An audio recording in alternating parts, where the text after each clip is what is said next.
உங்கள் மிஷினில் powder use பண்ணுறீங்களா? டிடர்ஜென்ட் பவுடருக்கு பதிலாக லிக்விட் யூஸ் பண்ணுங்கள். பவுடர் வந்து ட்ரம்மில் பிடிச்சிக்கும், அதே மாதிரி மிஷின்லேயும் பிடிச்சி நிறைய ப்ராப்ளம் வரும். இந்த மாதிரி பிடிச்சிக்கும், அதுக்கப்புறம் ட்ரம் மாற்றுற மாதிரி வரும். அதே மாதிரி ஆஃபரில் இருக்கிற லிக்விட் வாங்கினாலும் அது ட்ரெஸ்ஸில் இருக்கிற அழுக்கெல்லாம் போகிறதில்ல.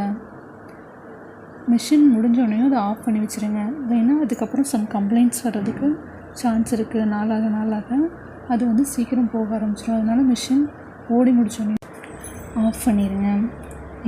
எலி வராமல் இருக்க அதுக்கு பேக் சைடில் கீழே வந்து நெட்டு மெக்கானிக் அடிச்சு தர சொன்னால் அடிச்சு தருவாங்க.